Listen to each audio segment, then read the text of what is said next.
regular basis. That's a good one. You got all the good stuff. So yeah.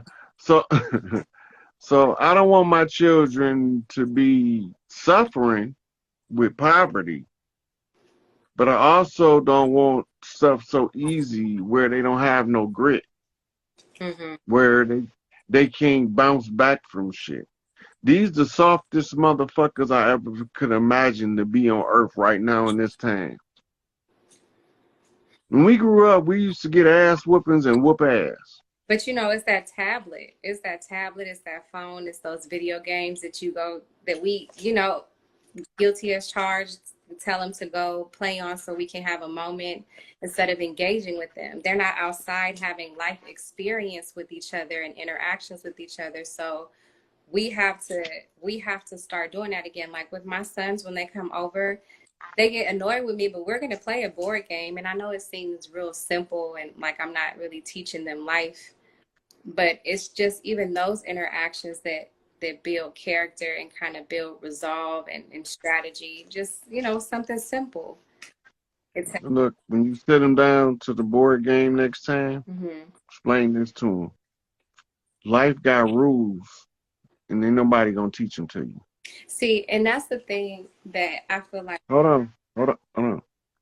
These board games is a game with a set of rules that can apply somewhere else in life later on if you learn the rules to this game.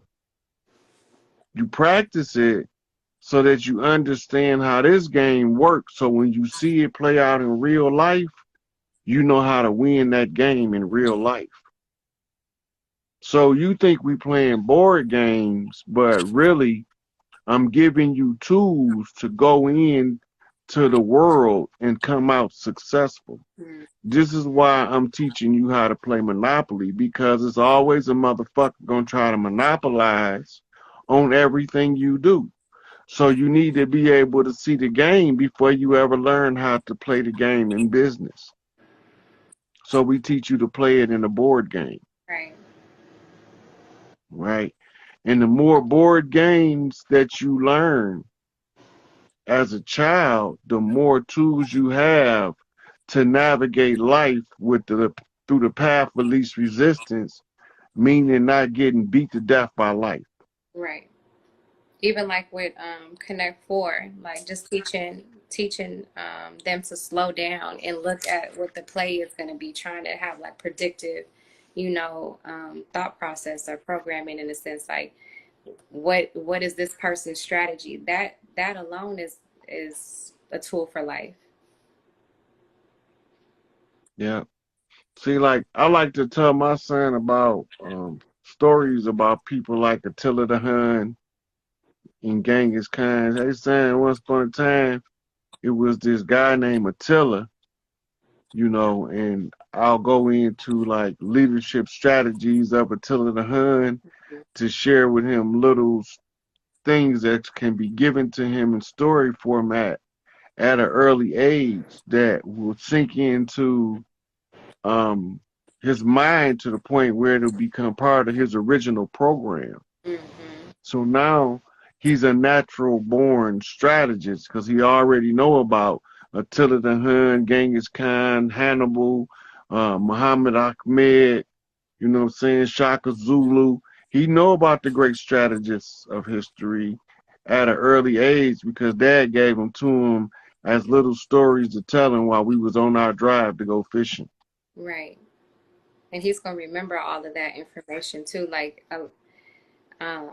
we have to get back to storytelling, like, and really also like we have to get back to listening to the elders when they speak and not really, and not ignoring them or not being like, oh, I don't really rock with that elder because they look this way or that way. Like when Right. Well, they weaponized the age.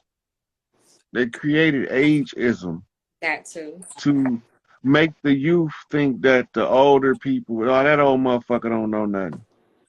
And the youth, and now the old people feel about the youth, somebody need to go do something with them little wild ass motherfuckers. The disconnect come in because when, like I said the other day, I was telling the story about at Big Mama house. You know, she got uncles that still stay there, old as hell. Probably left, got married, divorced, came back home to Big Mama house, right? But when it's time for the family to pass out the food, they have a harvest festival, which turns out to be a family reunion.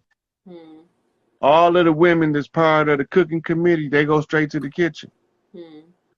All of the ones that's in charge with setting up the table and shit, they go straight to the dining room. Don't nobody got to tell them when they get out the car, they ain't seen each other in 5 years. They know exactly where to go, Right. right? Because they done been to Big Mama house, they know how shit run, right? If you don't know what to do, go ask your Aunt Ruby. She gonna send you down there to your Uncle Cleve, and he gonna take y'all where they cleaning the fish at and show y'all how to make sure y'all know how to clean some fish when y'all come back to Big Mama house next year. Right? So they use the family members to teach the history of the family around family functions. This is why they don't want us gathering. They don't want our families having family reunions. They discourage it because as soon as we figure out enough of us in one family, we ain't came on no goddamn boat. One of these niggas gonna say, "Hey, y'all contract is up. The date was this. We came back for every fucking thing you son of a bitches took, plus motherfucking interest and tax, and you have to go now." Hmm. And that's exactly what happened.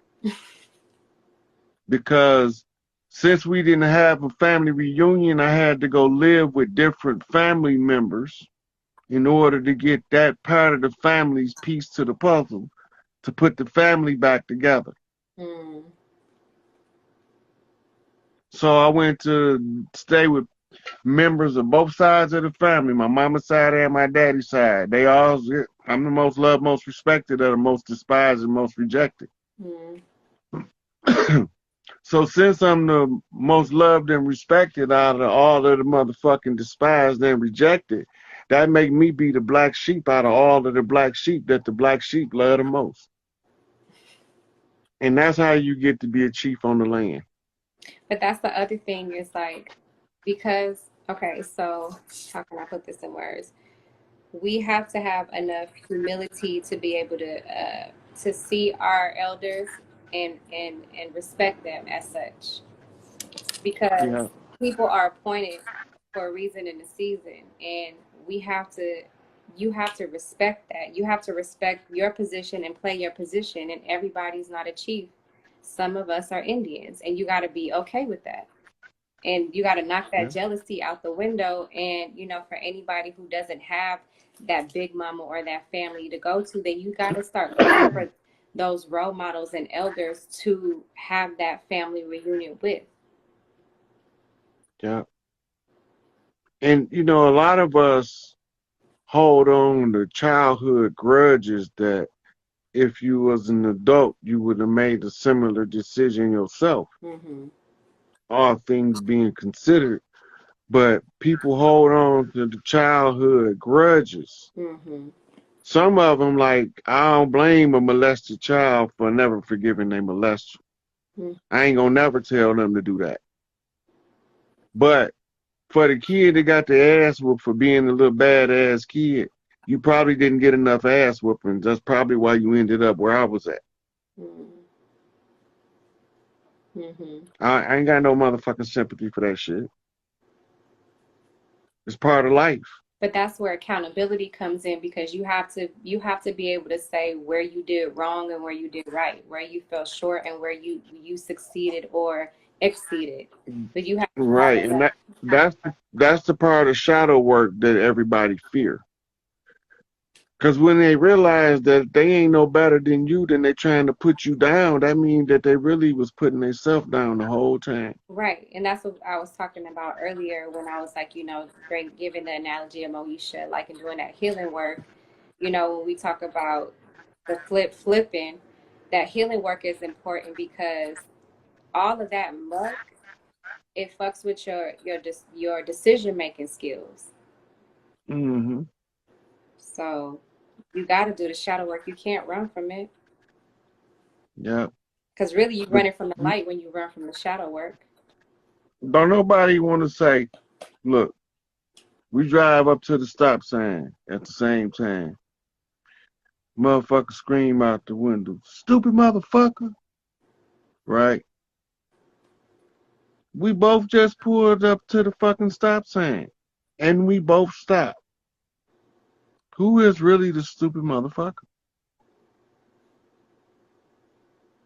Why do I even need to respond at that point? He just proved that he was the one who was really the stupid motherfucker. Yeah. He was mad because he wanted to run the stop sign, but when he seen me stopping at the stop sign, he knew he couldn't run it because it's a possibility I might run it. Mm-hmm. So now he got to stop. And since we both stopping, it's my fault that he had to stop when he wanted to run the stop sign. So his natural presumption is that I'm the stupid motherfucker, when he's the stupid motherfucker for being mad because he had to stop at a stop sign. Right. You knew it was a stop sign there before you got there, He forgot the motherfucker. rules of the engagement. He wanted to ignore them. You can't ignore the rules. In nature, when you ignore the rules, there's two things: life or death. In nature, when an animal ignores the rule of the kingdom, it's a consequence. Animals in nature, I love so much because they live Hey, life look, in the natural way that life is supposed to be lived. I'm about to say some racist ass shit. But No. this the truest shit a motherfucker could say. All you gotta do is watch these white people. He's just a little cute grizzly bear, only 400 pounds. Let me hug him. He's wild. He's never seen humans before. I know I can hug this motherfucker. Nigga, you gonna go sit your ass down somewhere? Look. What's that, 10 swords? Yeah, the bear is gonna kill your ass. No. Hell yeah. Uh, hey, look, that's a confirmation like a That's motherfucker. funny. Spirit is funny. Spirit is funny. Spirit got jokes. And that's why I think sometimes we lose compassion because Spirit got a sense of humor. And that's why we laugh at a lot of things that are painful. But we gotta reel that in because like maybe I don't know where that started, but that lack of compassion, man, it creates so much other shit because you laugh at somebody going through some pain and now they giving you the evil eye. Mm-hmm. But the lack of compassion was taught to us. Right. It took harsh circumstances with no relief in order to make us not care what your struggle was. That means that they had to stop us from helping each other overcome the struggle to build a barrier between us. Right. You seen me struggling, trying to change the flat tire, and you kept going. Right. Right? You know what you saw. You know what you felt by keep going, and you ignored all that shit in order to not offer aid and assistance. Right? So when you see me again and you changing your flat, I remember when you drove past me. Right. But see, the fucked up part, like you said earlier, is like when you found out that the people who did us dirty look just like us, it's like we're all mad at each other, thinking that it was each other and really it was them. Like The you whole said, the time. separation the whole Yeah. time. And they are banking on the fact that we'll have that prejudice and separation in our minds so deep that we'll knock each other off. Then it can release the robots. So when you review history, look at the public display,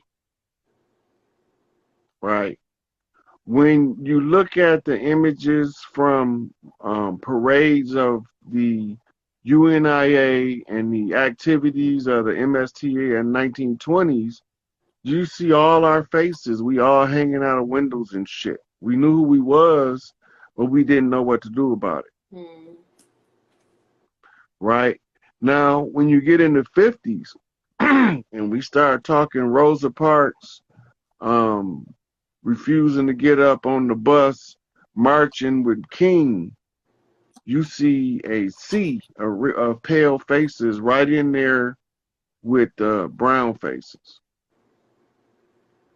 When you go back and research all of the uprisings, you see that all of the ones that look like us, Gabriel Prosser, Denmark Vesey, etc., was egged on by a pale-skinned European to get their freedom back. And one of them, I think it was Gabriel Prosser, had the quartermaster general who had access to the armory, bringing him the key to the armory to arm the people to fight against the rebellion. I mean, against the invader. Then some nigga told the enemy, told on the pale face, and told on Gabriel Prosser. It's in the books. It's not a secret. A sellout. Yeah. Every single one of those attempts where that we were being egged to get out of this condition by pale faces, we was betrayed by melanated, woolly-haired faces. All of the ones on record. The only one that wasn't betrayed immediately was Toussaint. When they murdered him, that's when they infiltrated. That was a stronghold. Right. And now they don't want to close the conjure because that means that they lose all power. They got to close the Haitian conjure, and Haiti keep getting hit with shit because they got an open war conjure that's over 200 years old. At the close of the age, that shit has to be closed out. Okay.